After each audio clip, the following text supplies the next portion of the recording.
राधे राधे, जय श्री कृष्णा। आप सभी का मेरे YouTube चैनल पर हार्दिक स्वागत है। भगवान कृष्ण सदा आप और आपके परिवारजनों की रक्षा करें। आप सभी का दिन शुभ हो। आज की वीडियो में आप रसपान करने वाले हैं माघ मास महात्म के 25वें अध्याय का। अगर आपने इससे पहले के अध्याय मेरे चैनल पर नहीं सुने हैं तो आप सभी से अनुरोध है कि इससे पहले के सभी अध्याय भी ज़रूर सुनिएगा। माघ माह महात्म अध्याय 25। होना चाहते हो यमराज के भय से मुक्त तो रोज़ करें यमराज की स्तुति का पाठ। यमराज होंगे प्रसन्न, कभी यम यातना नहीं भोगनी पड़ेगी। कल हम माघ माह महात्म के अध्याय 24 में हाथी ऋषि मृगशृंग को अपने पिछले जन्म का वृत्तांत बता रहा है। अब आगे अपने पिछले जन्म का वृत्तांत बताते हुए वह दिव्य रूपधारी हाथी रूपी जीव ने कहा, इस प्रकार धन के मार्ग से चलकर मैंने 1 करोड़ स्वर्ण मुद्राओं का उपार्जन किया। मेरे एक ही पुत्र था जो संपूर्ण गुणों में श्रेष्ठ था। मैंने अपने सारे धन को 2 भागों में बांटकर आधा तो पुत्र को दे दिया और आधा अपने लिए रख लिया। अपने हिस्से का धन लेकर पोखर खुदवाया, नाना प्रकार के वृक्षों से युक्त बगीचा लगवाया, अनेक मंडपों से सुशोभित देव मंदिर बनवाए, मरुभूमि के मार्गों में कुएं बनवाए तथा ठहरने के लिए धर्मशालाएं तैयार कराईं। कन्यादान, गोदान और भूमि दान किए। तिल, चावल, गेहूँ और मूंग आदि का भी दान किया। उड़द, धान, तिल और घी आदि का दान तो मैंने बहुत बार किया।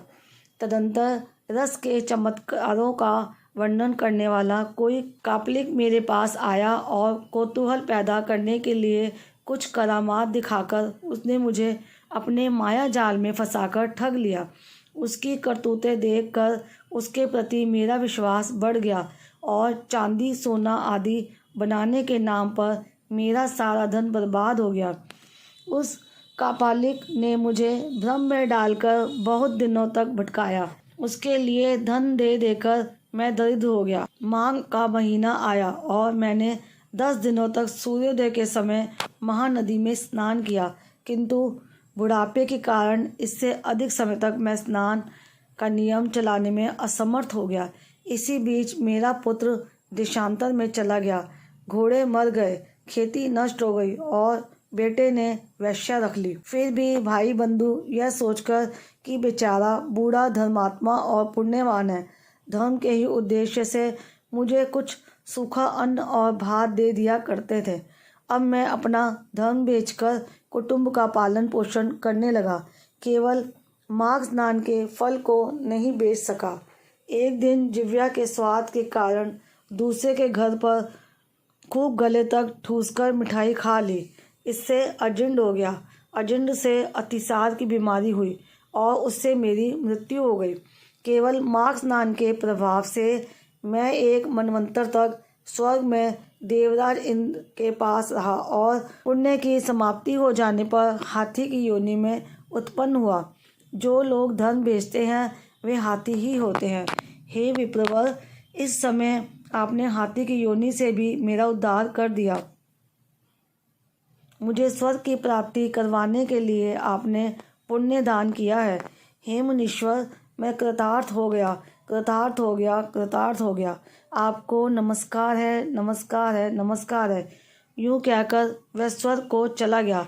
सच है, सत्पुरुषों का संग उत्तम गति प्रदान करने वाला होता है। इस प्रकार महानुभाव मृगशृंग उस वैश्य को हाथी की योनि से मुक्त करके स्वयं गले तक पानी में खड़े हो सूर्य नंदन यमराज की स्तुति करने लगे। ओम यम धर्मराज मृत्यु अंतक व्यवस स्वतः काल सर्वभूत क्षय औदुंबर दग्न नील परमेष्टि वक्रोदर चित्र और चित्रगुप्त इन 14 नामों से पुकारे जाने वाले भगवान यम को नमस्कार है, जिनका मुख दाढ़ों के कारण विकराल प्रतीत होता है और टेढ़ी भौहों से युक्त आंखें क्रूरतापूर्ण जान पड़ती हैं, जिनके शरीर में ऊपर की ओर उठे हुए बड़े बड़े रोम हैं तथा होठ भी बहुत लंबे दिखाई देते हैं।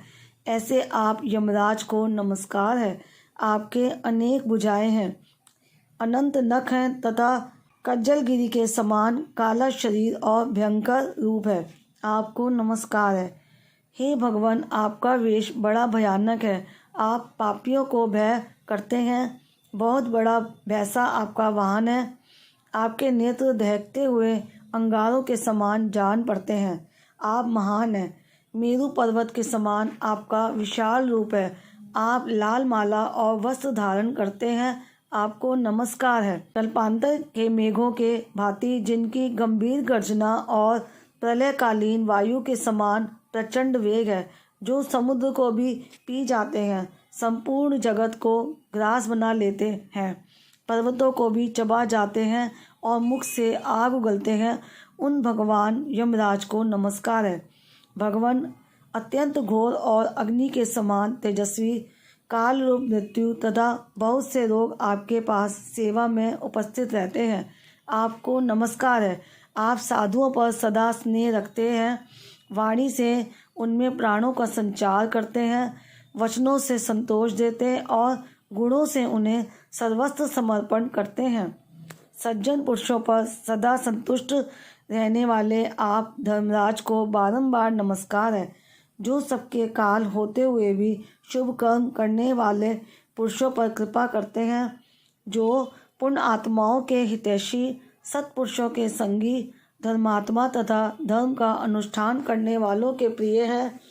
उन धर्मराज को नमस्कार है, जिसकी पीठ पर लटके हुए घंटों की ध्वनि से सारी दिशाएं गूंज उठती हैं तथा जो ऊंचे ऊंचे सींगों और फुंकारों के कारण अत्यंत भीषण प्रतीत होता है। ऐसे महान भैंसे पर जो विराजमान रहते हैं तथा जिनकी 8 बड़ी बड़ी भुजाएं क्रमशः नाराज, शक्ति, मूसल, खड्ग, गदा, त्रिशूल, पाश और अंकुश से सुशोभित है, उन भगवान यमराज को प्रणाम है, जो 14 सत्पुरुषों के साथ बैठकर जीवों के शुभ अशुभ कर्मों का भली भांति विचार करते हैं, साक्षियों द्वारा अनुमोदन कराकर उन्हें दंड देते हैं तथा संपूर्ण विश्व को शांत रखते हैं।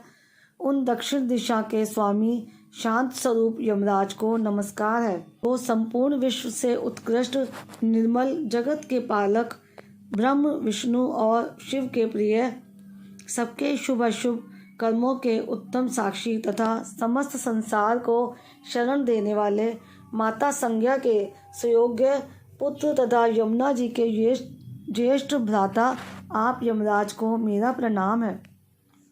इसके बाद वशिष्ठ जी कहते हैं, इस प्रकार स्तुति करके मृगशृंग ने उदारता और करुणा के भंडार तथा दक्षिण दिशा के स्वामी भगवान यम का ध्यान करते हुए उन्हें साष्टांग प्रणाम किया। इससे भगवान यम को बड़ी प्रसन्नता हुई। वे महान तेजस्वी रूप धारण किए मुनि के सामने प्रकट हुए। उस समय उनका मुख कमल प्रसन्नता से खिला हुआ था। यमराज ने कहा, हे मुने, मैं तुम्हारे इस स्त्रोत से बहुत संतुष्ट हूँ और तुम्हें वर देने के लिए यहाँ आया हूँ। तुम मुझसे मनोवांछित वर मांगो, मैं तुम्हें अभिष्ट वस्तु प्रदान करूँगा। उनकी बात सुनकर मुनीश्वर मृगशृंग उठकर खड़े हो गए। यमराज को सामने उपस्थित देखकर उन्हें बड़ा विस्मय हुआ। उनके नेत्र प्रसन्नता से खिल उठे। उन्होंने हाथ जोड़कर कहा, हे भगवान, इन कन्याओं को प्राण दान दीजिए। मैं आपसे बारंबार यही याचना करता हूँ। मुनि का कथन सुनकर धर्मराज ने अदृश्य रूप से उन ब्राह्मण कन्याओं को उनके शरीर में भेज दिया। तभी सोकर उठे हो। ऐसे वो सभी कन्याएं उठ खड़ी हुईं। अपनी बालिकाओं को सचेत होते देख माताओं को बड़ा हर्ष हुआ। कन्याएं पहले की ही भांति अपना अपना वस्त्र पहनकर माताओं के साथ अपने घर गईं। वशिष्ठ जी कहते हैं, इस प्रकार मुनि मृगशृंग को वरदान दे यम देवता अपने पार्षदों के साथ अंतर्ध्यान हो गए। इधर ब्राह्मण भी यमराज से वर पाकर बड़ी प्रसन्नता के साथ अपने आश्रम को लौटे। जो मानव प्रतिदिन यमराज की स्तुति का पाठ करेगा, उसे कभी यम यातना नहीं भोगनी पड़ेगी। उसके ऊपर यमराज प्रसन्न होंगे। उसकी संतति का कभी अपमृत्यु से पराभाव न होगा। उसे इस लोक और परलोक में भी लक्ष्मी की प्राप्ति होती है और उसे कभी रोगों का शिकार नहीं होना पड़ेगा। माघ माह महत्तम अध्याय 25 समाप्तम। प्रेम से मन से जाप करते रहो। हरे कृष्णा कृष्णा कृष्णा हरे हरे, हरे राम राम राम हरे हरे। याद रखो, कलयुग केवल नाम आधारा, नाम जाप से ही कृष्णा प्रेम और मुक्ति पाई जा सकती है। आज का ये अध्याय आपको कैसा लगा कमेंट बॉक्स में मुझे ज़रूर बताइएगा और उम्मीद करती हूँ आज की ये वीडियो भी आपको हर बार की तरह पसंद आई होगी। वीडियो अगर अच्छी लगी हो तो वीडियो को लाइक, शेयर और चैनल को सब्सक्राइब और बेल आइकन प्रेस करना मत भूलिएगा। राधे राधे, जय श्री कृष्णा।